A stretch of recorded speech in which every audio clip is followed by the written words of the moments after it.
She stood on the auction block like a piece of livestock, her calloused hands folded against a faded cotton dress that had seen too many washings. The auctioneer's voice cut through the dusty air of Millfield's town square, calling out numbers that would determine the next chapter of her existence. 19 years old, and already the world had taught her that survival meant accepting whatever hand fate dealt. The men below looked up at her with calculating eyes, measuring her worth in terms of labor and little else. Some whispered about her strength, others about the scandal that had brought her to this moment. Her father's debts had mounted like winter snow, and when consumption finally claimed him, those debts became hers to bear. The law was clear and merciless in 1847 Colorado territory. She kept her gaze fixed on the horizon beyond the crowd, where purple mountains touched a sky that promised nothing but endless work under someone else's roof. The auctioneer's hammer would fall soon, and with it, any illusion of choice she might have harbored. Thomas Whitmore stood at the edge of the crowd, his weathered hat pulled low over eyes that had seen too much loss for a man of 32. His ranch sprawled across 1,500 acres of stubborn land that fought him every season, yielding just enough to keep him from abandoning the dream his late wife had shared.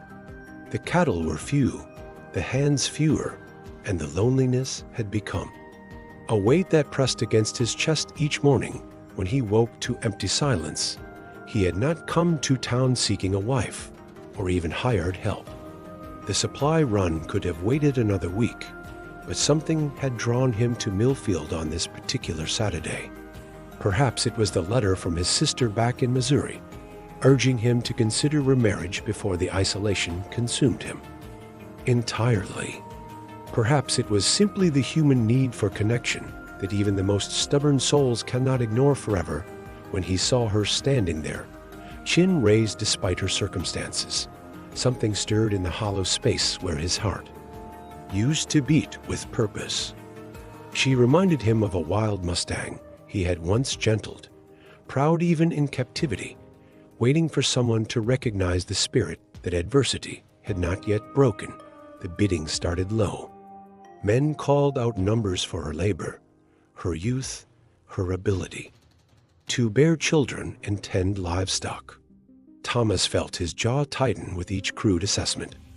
When Jake Morrison, known throughout the territory for his cruelty to both animals and the unfortunate souls who worked his land, raised his hand with a leering grin, Thomas found himself stepping forward. $50, he called out, his voice carrying across the square with quiet authority. The crowd turned to look at him. Morrison's face darkened, but he raised the bid. Thomas countered without hesitation. Back and forth they went until Morrison finally spat in the dust and walked away, muttering curses that made decent folk look away in shame. When the hammer fell, she was his responsibility. Thomas approached the platform where she waited, her eyes meeting his for the first time. He saw no gratitude there, no relief, only a weariness that spoke of too many disappointments. She expected nothing from him but another form of servitude. "What's your name?" he asked quietly, removing his hat as his mother had taught him to do in the presence of a lady. "Sarah," she replied, her voice steady despite the tremor he could see in her hands. "Sarah?" He repeated it like a prayer. "I'm Thomas Whitmore. I have a ranch about an hour's ride north of here." He paused, searching for words that might ease the fear he recognized in her posture. "You'll have your own room, clean bed, 3 meals a day, and fair wages for fair work." She studied his face, looking for the lie she expected to find there. Men did not spend $50 on labor girls out of kindness. There was always a price beyond money, always an expectation that would be revealed once they were alone on his property. "And what else?" she asked, her directness surprising him. Thomas considered his answer carefully. The truth was complicated, tangled up with loneliness and the memory of his wife's laughter echoing through empty rooms. But this girl deserved honesty, not pretty lies that would crumble under the weight of reality. I won't lie to you, Sarah. My ranch needs work, and I need help. But I won't force anything on you that you don't freely give. He met her gaze steadily. You have my word on that. Something in his tone, perhaps the absence of the hunger she had, seen in other men's eyes, made her nod slowly. She gathered her few possessions, a small bundle wrapped in cloth that contained everything she owned in the world, and followed him to his wagon. The ride to the Whitmore Ranch passed in contemplative silence. Sarah sat beside Thomas on the wagon seat, her body rigid with tension, ready to jump and run if his promises proved false. The landscape rolled past them in shades of gold and green. Vast and beautiful and utterly indifferent to human suffering, Thomas found himself stealing glances at her profile, noting the determined set of her jaw and the way she held herself. Apart from him, even in the confines of the wagon seat, she was pretty in a way that hard living had not yet managed to diminish, but it was her resilience that drew his attention. She had survived whatever circumstances had brought her to that auction block, and she would survive whatever came next. As they crested a hill, his ranch came into view. The house was modest but well built, with a wide porch that caught the evening light and windows that gleamed with recent cleaning. The barn stood solid and red against the backdrop of rolling pasture, and cattle dotted the fields like scattered brown stones. It's not much, Thomas said, the first words either of them had spoken since leaving town. But it's honest work, and the land provides. Sarah looked out over the property with eyes that had learned not to hope for too much. It was more than she had expected, certainly better than the cramped quarters and endless drudgery she had imagined. But she had learned that appearances could deceive, that kindness often came with hidden costs. Thomas helped her down from the wagon, his touch brief and respectful. He showed her to a small room off the kitchen, clean and simply furnished with a bed, a washstand, and a window that looked out toward the mountains. It was the first space she had been able to call her own since her father's death. Suppers at 6, he told her, standing awkwardly in the doorway. If you need anything, just holler.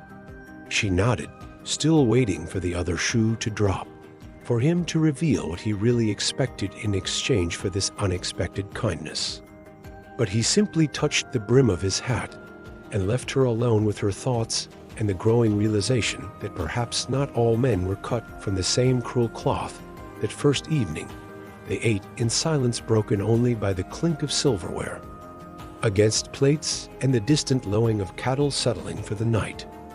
Thomas had prepared a simple meal of beef stew and cornbread, and Sarah found herself surprised by both his competence in the kitchen and the quality of the food.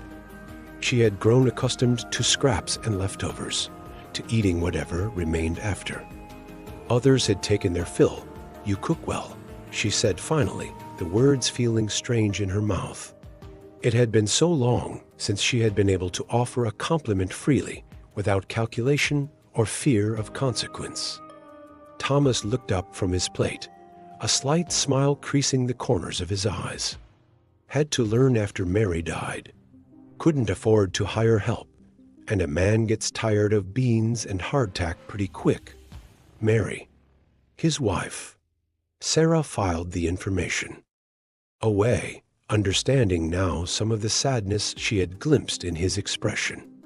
They were both carrying losses, both trying to build something from the wreckage of their former lives. After 3 weeks of shared meals and careful politeness, the rhythm of ranch life had begun to weave itself around them both. Sarah rose before dawn to help with the milking, her movements efficient and sure as she worked alongside Thomas in the dim light of the barn.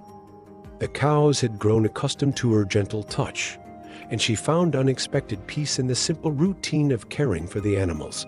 Thomas watched her from the corner of his eye as they worked, noting how she hummed softly to the cattle, how her shoulders had begun to lose some of their defensive tension. She was stronger than her slight frame suggested, capable of hauling water buckets and mending fence with a determination that reminded him why he had been drawn to bid on her freedom in the first place. The evenings had become less strained as, well, they would sit on the porch after supper, watching the sun paint the mountains in shades of amber and rose. Sometimes Sarah would mend clothing by lamplight, while Thomas whittled small figures from scraps of wood, a habit left over from his childhood in Missouri. Neither felt compelled to fill the silence with unnecessary words, but the quiet between them had grown comfortable rather than awkward. It was on a Thursday morning, when storm clouds gathered thick and dark over the western peaks, that everything changed. Sarah was hanging laundry on the line behind the house when she heard the thunder of approaching horses.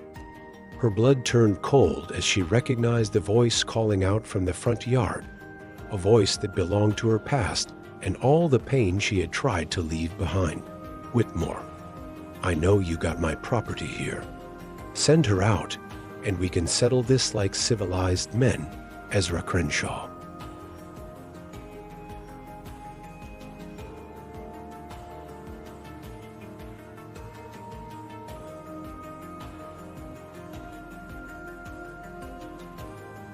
Her stepfather, the man who had sold her father's land to pay gambling debts and then claimed ownership of her, as well when the law proved insufficient to satisfy his creditors. She had hoped that buying her at auction would end his legal claim. But apparently, Ezra had other ideas about what constituted his rightful property. Sarah's hands trembled as she dropped the wet sheet back into the basket. Through the kitchen window, she could see Thomas walking toward the front door, his movements deliberate and calm despite the obvious threat in Ezra's tone. She wanted to run, to hide in the barn until the confrontation passed, but her feet seemed rooted to the ground by a mixture of fear and something else, something that might have been hope. Mr. Crenshaw, Thomas said as he stepped onto the porch, his voice carrying clearly in the still air that precedes a storm. "I paid fair price for Sarah's labor contract at a legal auction. She's under my protection now." Ezra laughed, a sound like gravel scraping against wood. "Protection? That's a fancy word for what you're really after, ain't it, Whitmore? But see, the thing is, that girl belongs to me by rights older than any auction. Her daddy owed me money, and she's the collateral. Her father's debts died with him," Thomas replied, his hand resting casually on the porch railing, though Sarah could see the tension in his shoulders. "And Sarah's not property to be claimed. She's a free woman working for fair wages." "Free woman?" Ezra spat into the dust. "She's a whore's daughter who ought to be grateful for any roof over her head. Now stop wasting my time and send her out here. I got plans for that girl, and they don't include playing house with some lonely widower." The words hit Sarah like physical blows, each one designed to strip away the small measure of dignity she had begun to reclaim during her weeks at the ranch. She closed her eyes, waiting for Thomas to realize what kind of damaged goods he had purchased, waiting for him to decide that $50 was too much to pay for the trouble she represented. Instead, she heard his voice grow quiet and deadly. "Serious? Mr. Crenshaw, I'm going to ask you once to get off my land. Sarah stays here, of her own free will, for as long as she chooses. And if you ever speak about her that way again, we're going to have a different kind of conversation. You threatening me, Whitmore? I'm making you a promise." Sarah felt something crack open in her chest, a wall she had built around her heart to protect it from further damage. No one had ever stood up for her before, not when it mattered, not when there was a real cost to be paid. She found herself moving toward the front of the house, drawn by a courage she did not know she possessed. She appeared in the doorway just as Ezra was reaching for the gun at his hip. "I'm not going with you, Ezra," she said, her voice steady despite the fear that made her knees weak. "I'm staying here, Ezra's face twisted with rage. "You ungrateful little bitch. After everything I done for you, keeping you fed and housed when you had nowhere else to go. You mean after you sold my father's farm and spent the money on cards and whiskey?" Sarah stepped onto the porch beside Thomas, feeling his solid presence like an anchor in a storm. "After you tried to sell me to Jake Morrison for the price of your gambling debts? That's different. Morrison would have married you proper, made an honest woman out of you. Morrison would have used me up and thrown me away, just like you planned to do." Sarah's voice grew stronger with each word. "But Thomas gave me something you never did. He gave me a choice." The first drops of rain began to fall, fat and heavy, drumming against the porch roof. Ezra looked between them, his hand still hovering near his weapon, calculating odds and consequences. Thomas had not moved, but Sarah could feel the coiled tension in him, ready to spring into action if Ezra made the wrong choice. "This ain't over," Ezra finally said, backing toward his horse. "Girl like that, she'll bring you nothing but trouble. Mark my words, Whitmore. You'll regret the day you crossed me." He mounted his horse and rode away, but not before turning back to shout one final threat. "I'll be back, Sarah. And next time, I won't be asking so nice." They stood on the porch watching until he disappeared over the ridge, the rain falling harder now, washing the dust from the air and the echo of his words from the yard. Sarah realized she was shaking, not just from fear, but from the overwhelming relief of having someone stand beside her instead of behind her. "Thank you," she whispered, the words inadequate for what she was feeling. Thomas turned to look at her, rain dripping from the brim of his hat. "You don't need to thank me for doing what's right, Sarah, but I need you to know something." He paused, choosing his words carefully. "What he said about you, about your mother, about what kind of person you are, none of that's true. And even if it was, it wouldn't matter to me." Sarah felt tears mixing with the rain on her cheeks. "You don't know what kind of life I lived before, what I had to do to survive. I know what kind of person you are now," Thomas said gently. "I've seen how you care for the animals, how you work without complaint, how you've brought life back to this place just by being here. That's all that matters to me." The storm broke over them then, driving them inside where they stood dripping in the kitchen, the weight of what had just happened settling between them. Sarah realized that something fundamental had shifted, that the careful distance they had maintained was no longer possible or necessary. "He'll come back," she said, stating the obvious because she needed to voice her fear. "And next time, he might bring others with him. Let him come," Thomas replied, his jaw set with determination. "This is your home now, Sarah. And I protect what's mine." The word hung in the air between them, loaded with implications neither was quite ready to examine. But as Sarah looked into Thomas's eyes, she saw something there that made her breath catch. Not possession, but belonging. Not ownership, but partnership. That night, as the storm raged outside and rain drummed against the windows, they sat by the fire and talked in a way they never had before.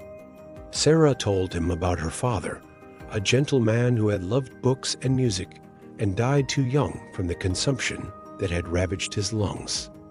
She spoke of the years after his death, when Ezra had taken control of their lives and slowly stripped away everything that had made her feel human.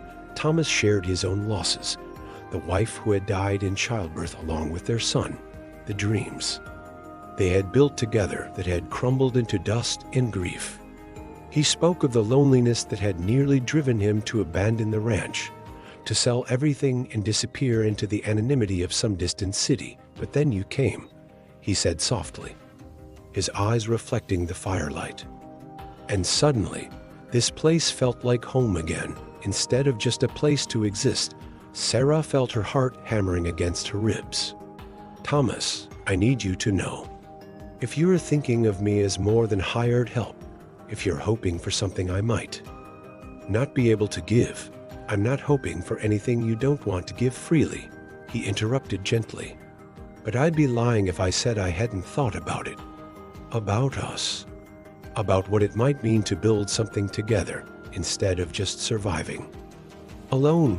The fire crackled and sparked, casting dancing shadows on the walls. Outside, the storm was beginning to pass, the thunder growing more distant. Sarah looked at this man who had bought her freedom and then given her something even more precious, the right to choose her own path. "I've never had anyone fight for me before," she admitted. "I don't know how to be someone worth fighting for." Thomas reached across the space between their chairs and took her hand in his touch warm and steady. "You're already worth it, Sarah. You just need to believe it yourself." The weeks that followed brought a tentative peace to the ranch, punctuated by moments of quiet revelation that drew Thomas and Sarah closer together. She had begun to sleep more soundly, no longer starting awake at every creak of the old house or distant sound from the pasture. The constant vigilance that had defined her existence was slowly giving way to something she had almost forgotten how to feel: safety. Thomas found himself looking forward to their shared meals with an anticipation that surprised him. Sarah had begun to contribute her own touches to their simple fare. Wild herbs gathered from the meadow that added unexpected flavors to their evening stew, bread that rose higher and tasted sweeter than anything he had managed on his own. She moved through his kitchen with increasing confidence, claiming space that had stood empty since Mary's death one morning in early October, as frost painted the grass silver and their breath misted in the crisp air. Sarah discovered Thomas in the barn, struggling to deliver a calf from a heifer in distress. Without hesitation, she rolled up her sleeves and knelt beside him in the straw, her small hands proving more capable than his larger ones in guiding the breech birth to a successful conclusion. They worked together in focused silence, their movements synchronized by shared purpose. When the calf finally slipped free and took its first shuddering breath, Sarah sat back on her heels, her face flushed with exertion and joy. Thomas looked at her across the newborn animal, seeing not the frightened girl he had bought at auction, but a woman who belonged here. "We make a good team," he said quietly, the words carrying more weight than their simple meaning suggested. Sarah met his gaze, her eyes bright with something that might have been happiness. "Yes," she agreed. "We do." That evening, as they sat on the porch watching the sunset paint the mountains in shades of gold and crimson, Thomas found the courage to speak the words that had been growing in his heart for weeks. "Sarah," he began, his voice careful and gentle, "I've been thinking about what you said that night during the storm, about not knowing how to be someone worth fighting for." She turned to look at him, her expression guarded but attentive. "The thing is," he continued, "I think you've got it backwards. It's not about being worth fighting for. It's about finding someone worth fighting alongside." He paused, searching for the right words. "I know this might be too soon, and I know you've got every reason to be cautious about trusting any man with your future. But I'd like to ask you something." Sarah's heart began to beat faster, though whether from fear or hope, she could not say. "Would you consider marrying me?" Thomas asked, his voice steady despite the vulnerability in his eyes. "Not because you owe me anything, and not because you need my protection, but because we've built something here together, something good and real and worth making permanent." The question hung in the air between them, like a prayer waiting for an answer. Sarah felt the familiar urge to run, to protect herself from the possibility of disappointment or betrayal. But as she looked at Thomas, at this man who had shown her nothing but kindness and respect, she realized that some risks were worth taking. "I don't have anything to bring to a marriage," she said finally. "No dowry, no family connections, no reputation. Worth preserving. You bring yourself, Thomas replied simply. That's all I want, Sarah. That's all I've ever wanted. She was quiet for a long moment, watching the last light fade from the sky and the first stars appear like scattered diamonds against the darkening canvas. When she finally spoke, her voice was soft but certain. Yes, she said. I'll marry you, Thomas Whitmore. He reached for her hand, threading their fingers together as naturally as breathing. We can have the ceremony whenever you're ready. Tomorrow, next month, next spring. Whatever feels right to you. Sarah surprised herself by laughing, a sound of pure joy that seemed to rise from some deep well of happiness she had not known she possessed. Tomorrow, she said. I don't want to wait any longer to start our real life. Together, the next morning dawned clear and bright, with the kind of crystalline air that made every detail of the landscape stand out in sharp relief. Thomas had ridden to town before sunrise to fetch the preacher and file the necessary papers, while Sarah prepared herself for her wedding day with a mixture of nervousness and anticipation that made her hands shake as she braided her hair. She had only one dress suitable for such an occasion, a blue cotton frock that had belonged to her mother and somehow survived all the upheavals of recent years. As she fastened the small pearl buttons that ran up the front, she felt her mother's presence like a gentle blessing, a reminder that love could triumph over loss if given the chance to grow. Thomas returned with Reverend Morrison, a kind-faced man who had known Thomas since his first marriage and asked no uncomfortable questions about the speed of this courtship. He seemed content to perform the ceremony that would bind them together in the eyes of God and the law, understanding perhaps that some unions were born of necessity, but could still bloom into something beautiful given time and care. They were married in the front parlor of the ranch house, with the autumn sunlight streaming through the windows and the distant sound of cattle lowing in the pasture. Sarah had picked wildflowers from the meadow that morning, simple blooms that filled the room with the sweet scent of the prairie. Thomas wore his best suit, the one he had been married in before, and if he thought of Mary during the ceremony. It was with gratitude rather than sorrow when Reverend Morrison pronounced them husband and wife. Thomas kissed Sarah with a tenderness that spoke of patience and promise rather than passion. It was a beginning, not a culmination, the first step in a journey they would take together toward whatever future awaited them. After the preacher left, they stood together on the porch, still wearing their wedding clothes, watching the sun climb higher in the endless sky. Sarah felt different somehow, not just legally bound to this man, but emotionally anchored in a way she had never experienced before. She was no longer alone in the world, no longer at the mercy of other people's decisions about her fate. Mrs. Whitmore, Thomas said, testing the sound of her new name. Mrs. Whitmore, she repeated, smiling at the way it felt on her tongue. I like the sound of that. They spent their wedding day working side by side as they had for weeks, but with a new sense of permanence that colored every shared glance and casual touch. When evening came, they sat by the fire as married people, the gold band on Sarah's finger catching the light as she mended a tear in Thomas's work shirt. Are you happy? Thomas asked, the question simple but loaded with hope. Sarah looked up from her sewing, considering the word carefully. Happiness was not something she had allowed herself to expect from life, but as she sat in this warm room beside this good man, she realized that contentment might be an even greater gift. I'm home, she said finally. For the first time in my life. I'm truly home. Thomas smiled, understanding that for Sarah, home and happiness were the same thing.